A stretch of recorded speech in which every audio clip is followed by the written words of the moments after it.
Hi, welcome into Willow Soul Fire.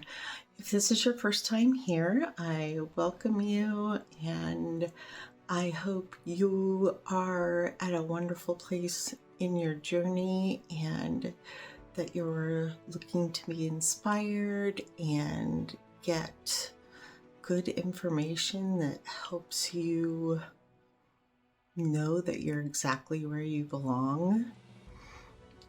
If you've seen one of my other videos and you're back to catch this one, thank you for coming back.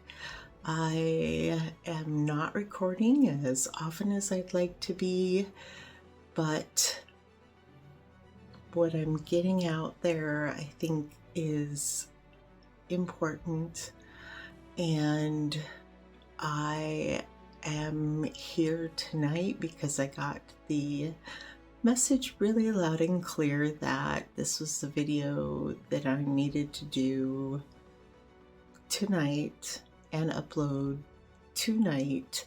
So while I've wanted to share this one, it's for reasons that will become very apparent.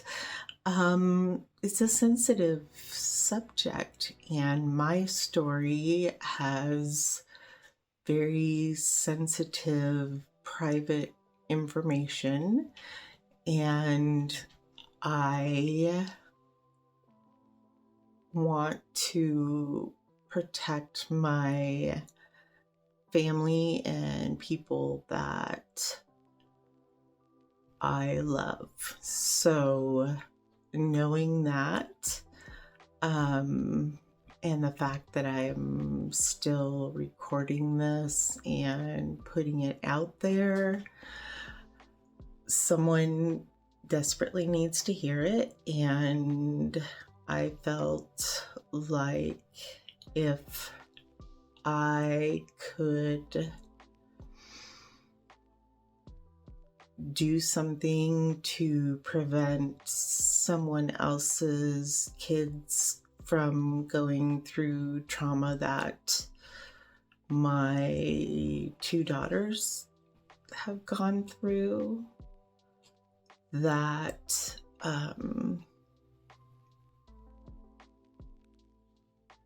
that it's worth it. So if by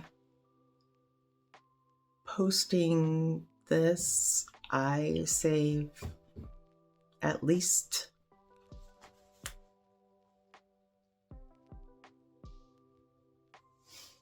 cat trying to get under the door.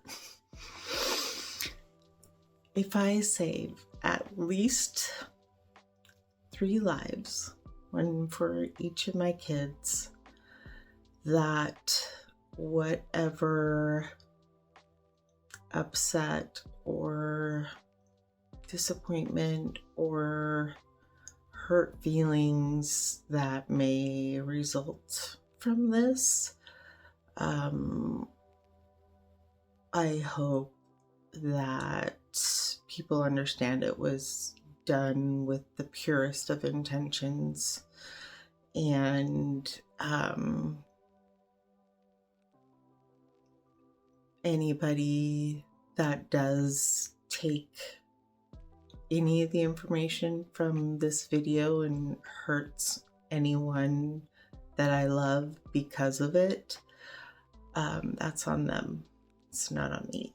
So sometimes I trust humans too much with information.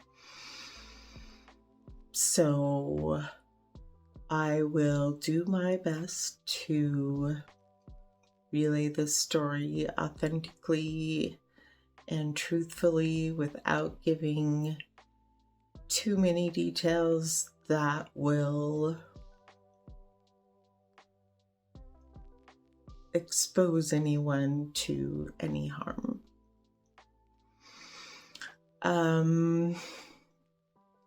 My first channeling experience. As someone who not that long ago thought that channeling was something that 100 people in the world can do, and a handful of them have TV shows because they have that kind of personality to pull people in. I don't know.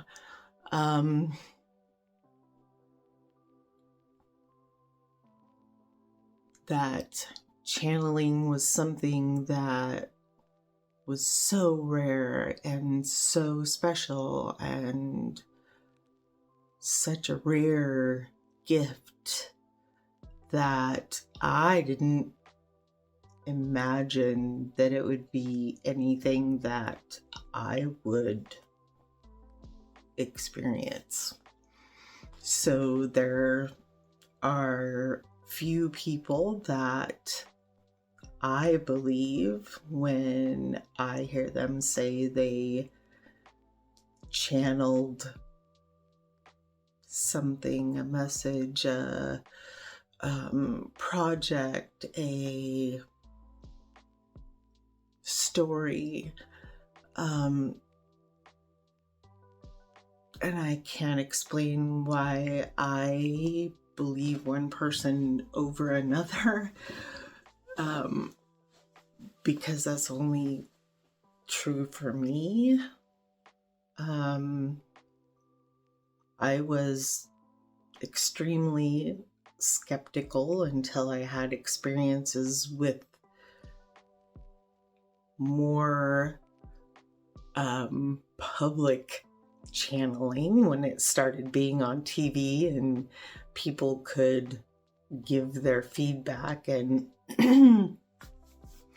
say why what this person was doing was believable, but always still some hesitancy.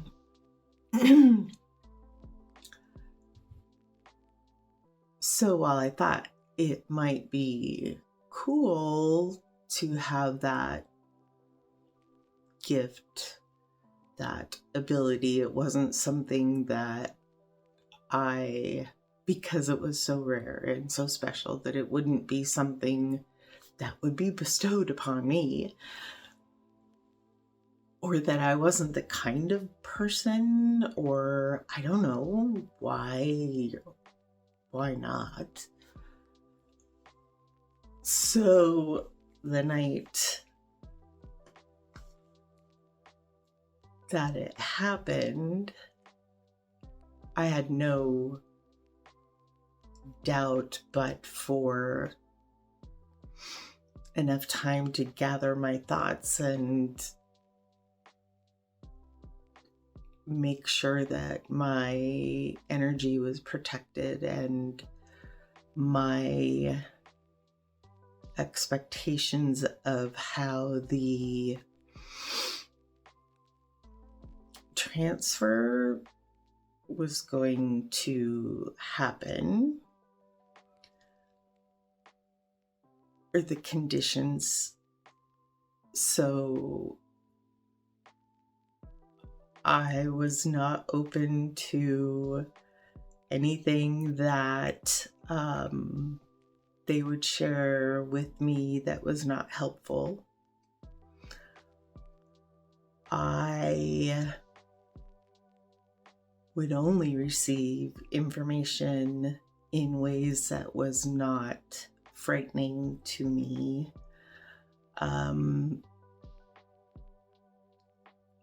Things that made me the most open, because then it was more real to me.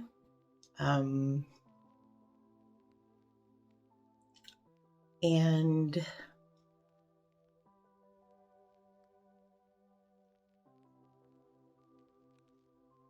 the initial moments how I was pulled in the direction of the energy was, for me personally, being outside and seeing what appeared to be a reflection in the forest, but there was nothing for that reflection to be reflecting off of, nor the source for the light to have been reflected of. It was like, what is that doing there? That doesn't make sense in real life. And pretty quickly, I knew that it was a spirit coming to talk to me.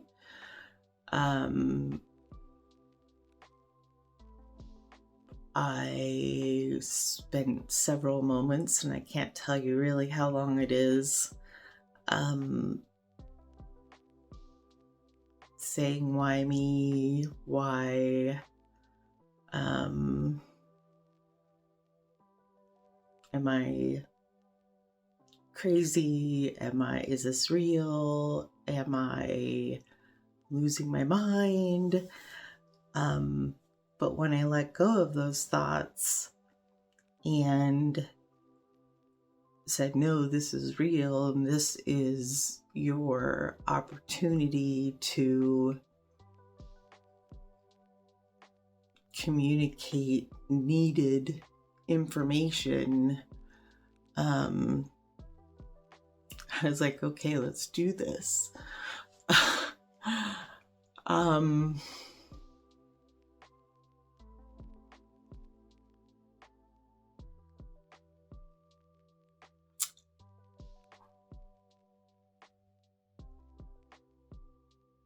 Last fall, a very close family friend went missing.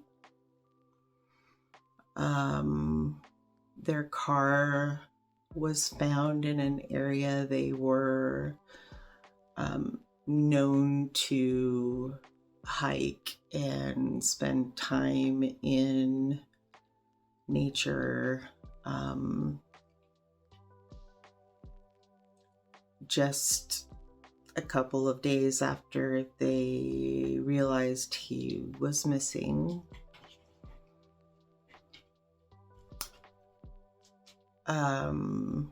it had been crashed, but there were no indications that they would have been injured in the wreck.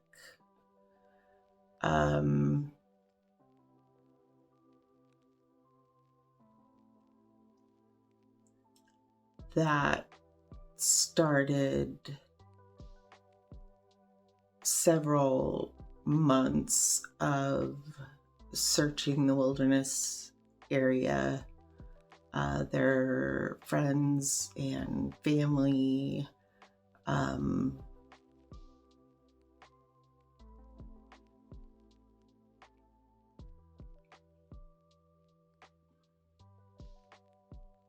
it took too long to get media attention, help from various local businesses for security tape,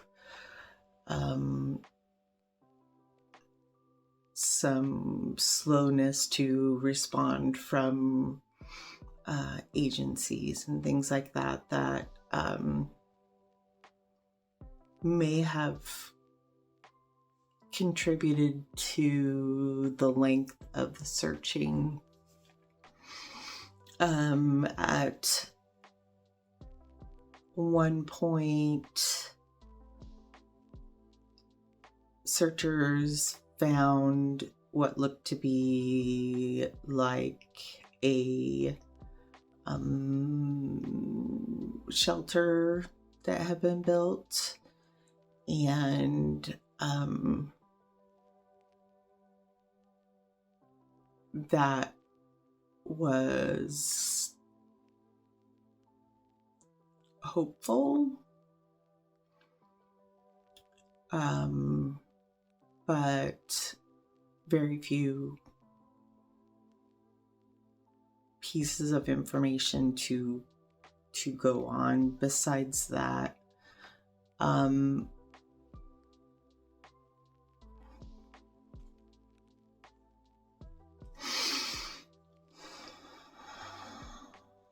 It was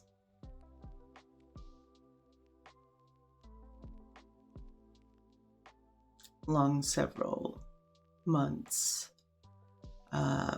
before their body was located.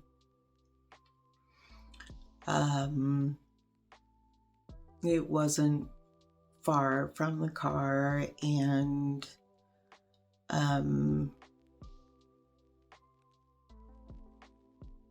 a member of his family found them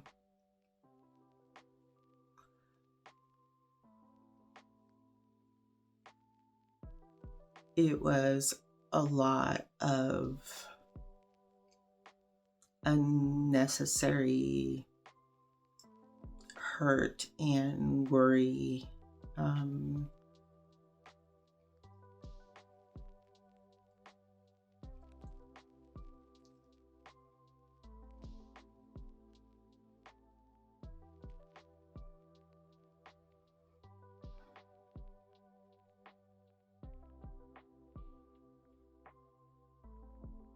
I know the details of some of the coroner's notes after the autopsy. Obviously, it's been months since the channeling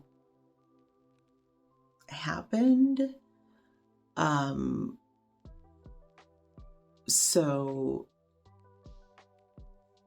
some of the information that I documented during the channeling was confirmed in the coroner's notes later, much later.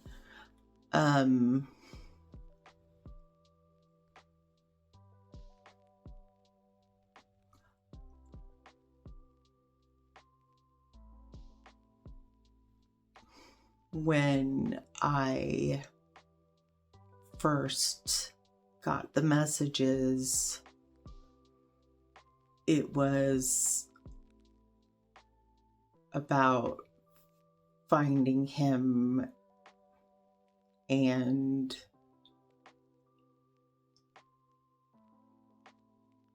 ending that not knowing. Not only was he still alive, but why the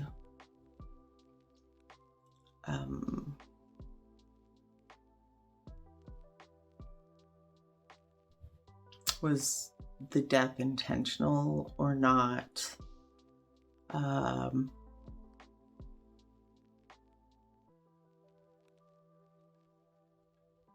I haven't shared this with many people. Certainly not, I shouldn't say certainly, but specifically not some of the main characters, because it's still so fresh that I don't know it's helpful yet. I did use some of the information to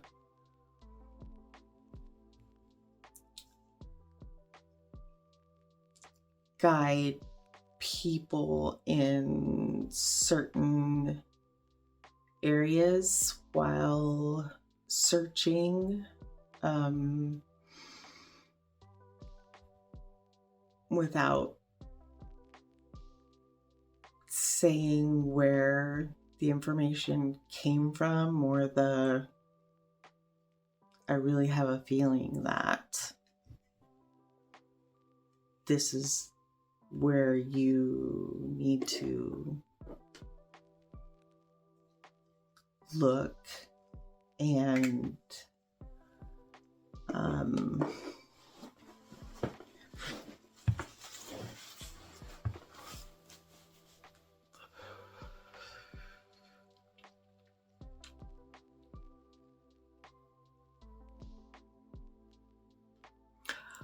there weren't enough people that I could trust with the knowledge that I had that experience. And some of the people that I told, I have a much deeper and richer relationship now, beyond what I could have imagined, even at the level we had been prior to that.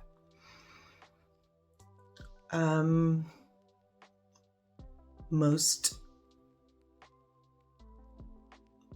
of the people that I shared with had at least neutral responses, and I think I took a few, just about every chance I took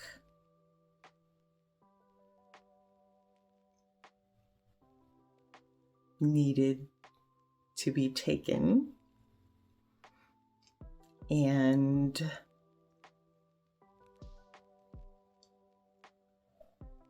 I, of course, weighed out the possibilities of sharing with those individuals.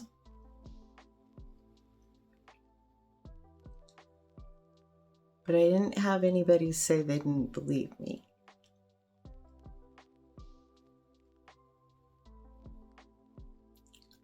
They may not have, but mostly I have people surrounding me that, even if they can't quite see it yet,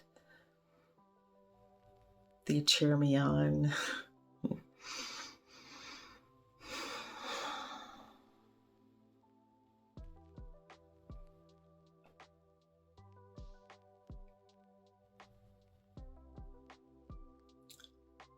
So if it weren't for the teachers that I have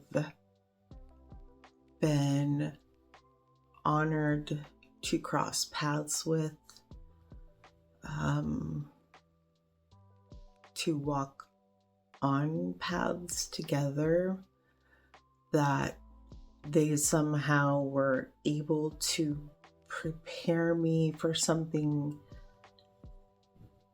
happening so I could respond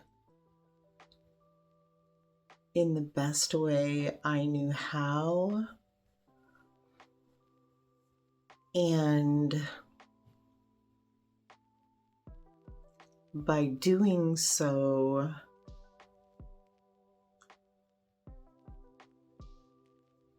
I could change lives.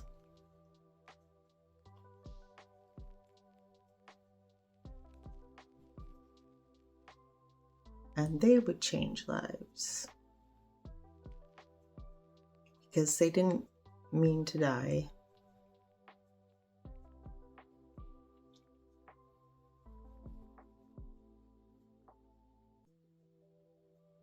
It was really awkward at first. This is someone I knew fairly well for several years, but not a really intimate relationship. I knew of them better than I knew them.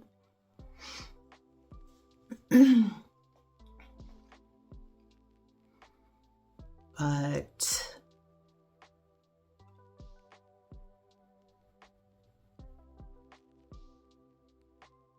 I didn't understand why they picked me at first.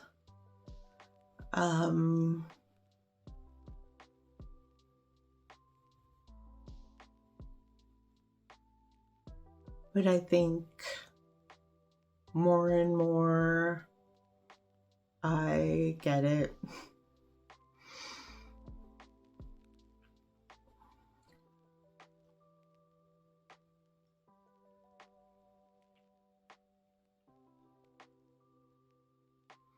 When faced with something that doesn't feel real, where you don't feel normal, where you don't think there's anyone else that can possibly understand what you have experienced.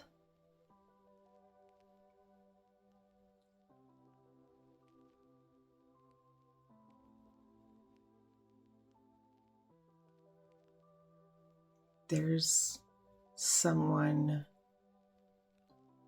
really close. And if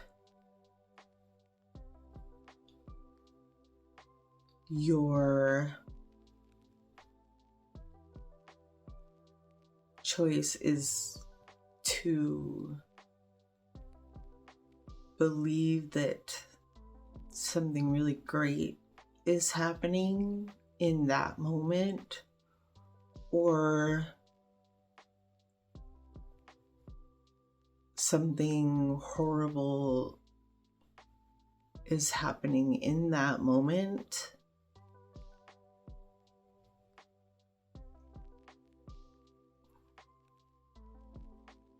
being prepared to say, this is amazing, instead of,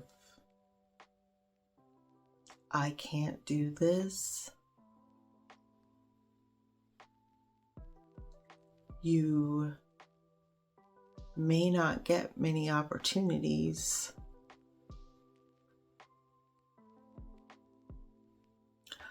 I have the information that they gave me, so I can honestly counsel the people that they left behind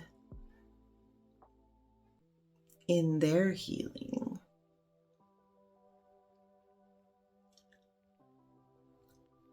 And those are some really important people to me.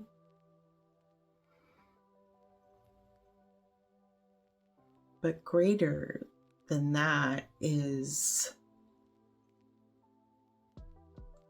they said,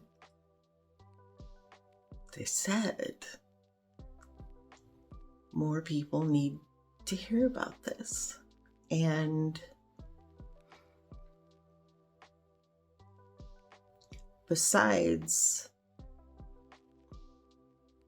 what they want me to share with the people that need to hear it when they need to hear it,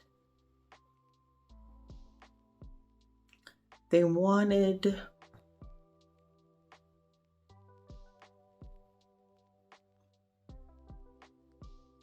the truth to be told.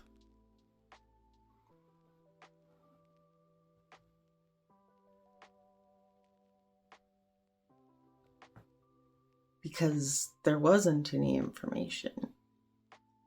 That first time I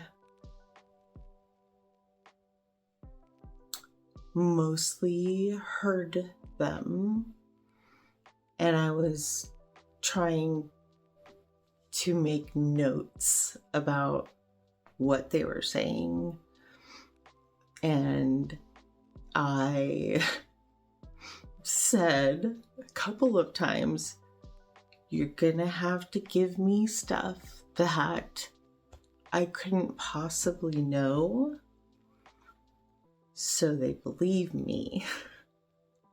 So I have no idea if other stuff I have here is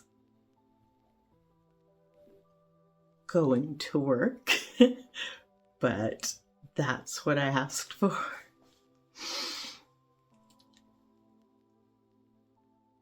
And trying to write while listening wasn't working very well. So we had a little agreement that they then could use my hand to write with, which, you know, for the first time, you don't know what to expect. But it's not all legible. So future sessions, we had to have agreements about legibility, because if I had my eyes closed and they were writing but they weren't looking, we were going to miss the lines and write all over the place.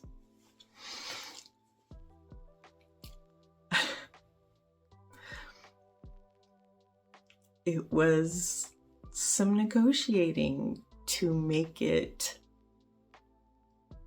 work for both of us.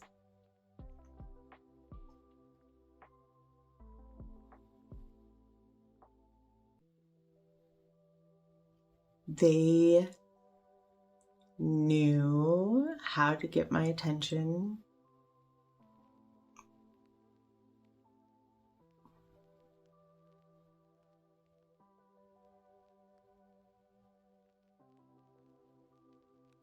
And they got my attention again tonight and said, you need to make the video and you need to tell the story, and someone needs to hear it. So I know it's not a lot of information. I am going to find the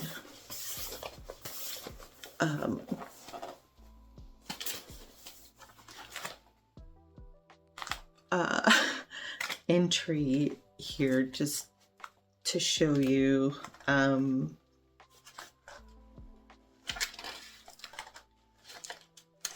And luckily I thought to capture the date and the time.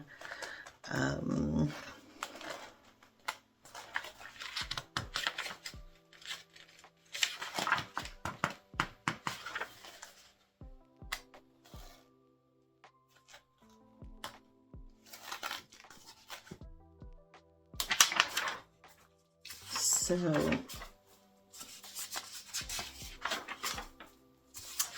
actually, I didn't write the date on this one, but that's when I started.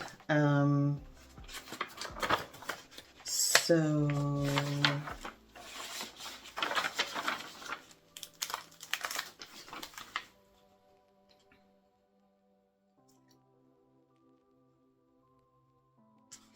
yeah, just about. Oh, I wrote the time down. Okay.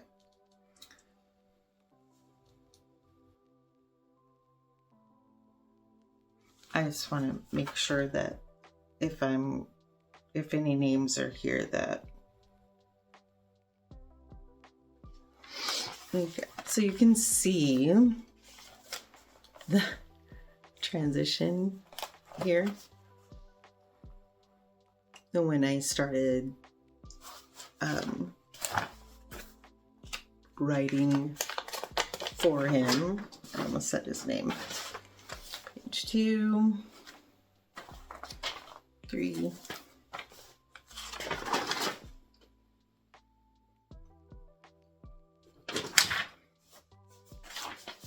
And then I wrote the time down, and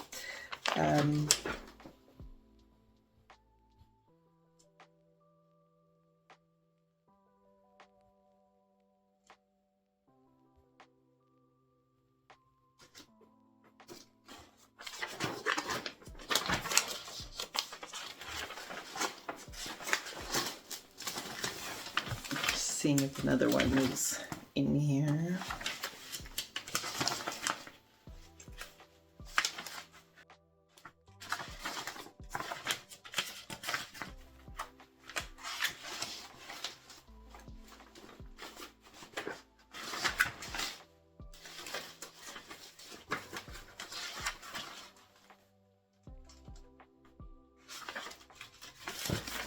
Okay, I'm not gonna go through every other page. Anyway, I just think it's really interesting because I've always been kind of a freak about my handwriting and being on the lines, like I told them later.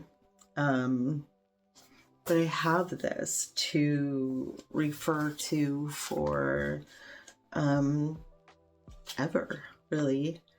And I can share with the people that need it.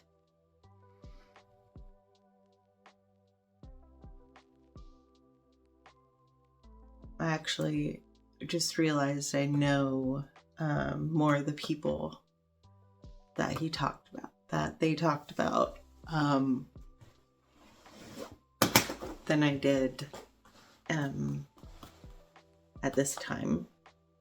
So a little over a year ago. So that's kind of cool too. But more than anything, I guess I want to let you know it's not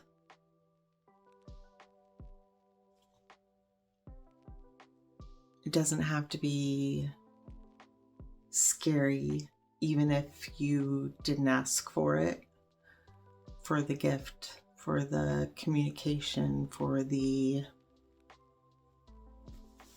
transfer.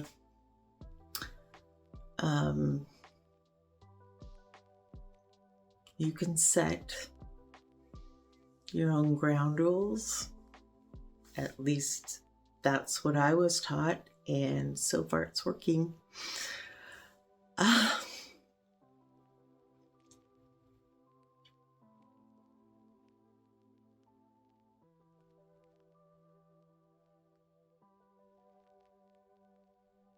Take those moments to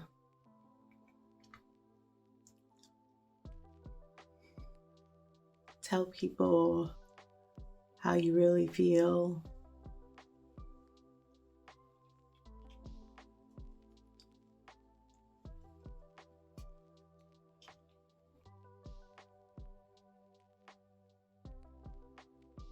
live your life and your relationships authentically.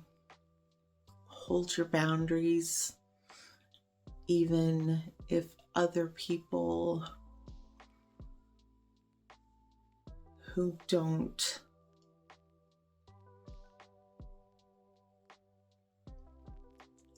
understand your boundaries. Challenge them. Challenge why.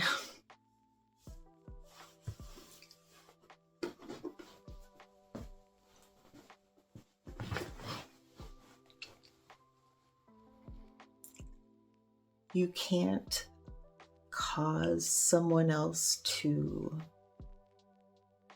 die. That's up to them.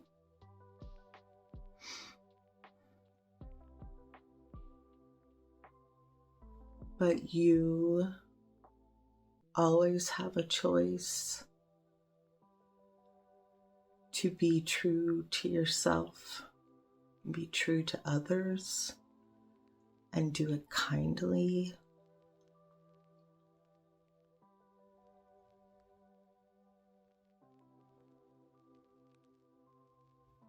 Extend grace to people until you find a reason that they don't deserve it. Believe that no matter where you are right now, it's the right place for you, and whatever's happening now, good, bad, otherwise, is temporary, and things are going to get better and then they're going to get worse again, but always in a growth direction.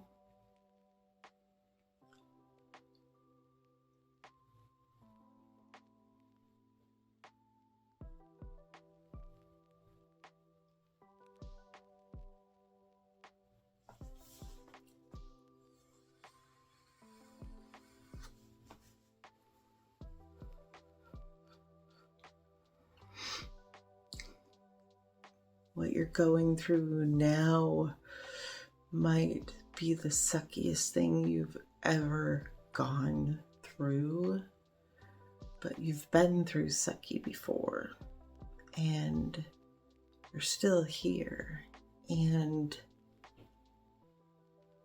it's gonna get less sucky. And I'm willing to bet that you've seen glimpses of really not sucky.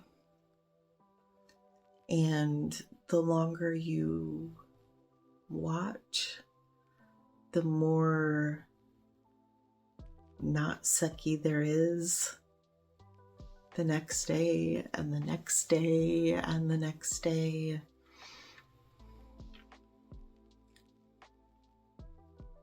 Until you realize you don't want to imagine all the sucky. You've seen the sucky. Let's get to the good stuff and share that.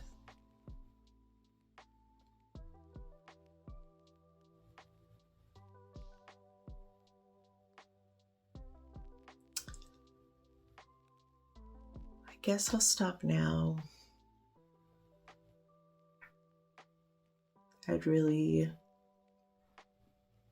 There's so much more about this that I want to say from all the angles that make it sensitive and private and controversial and all of those things. And I've written a lot about it, and subsequent channeling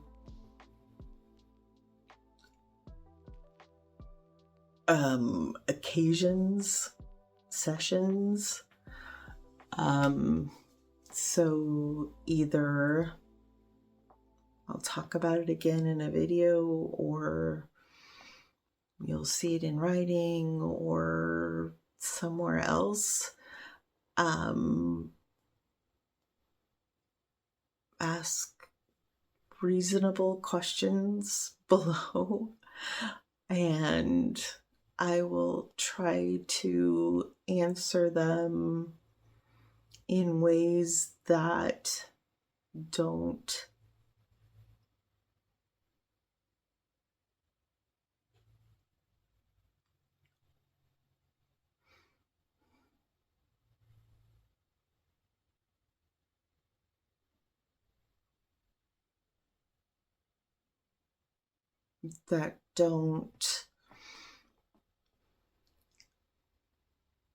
make it worse for anyone that's already suffering as a result of this. So I do ask that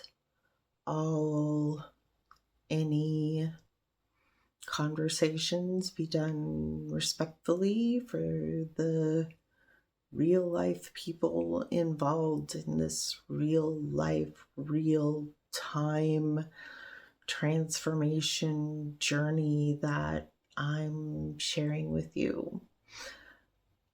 Thank you for being here. I'm so very grateful that you found the video, and I hope that you found inspiration in it and have something amazing to take away. And if it doesn't sit with you today, maybe you'll remember it in a time that you do need it. Take care. Take care of each other. I'm so grateful for you. See you next time.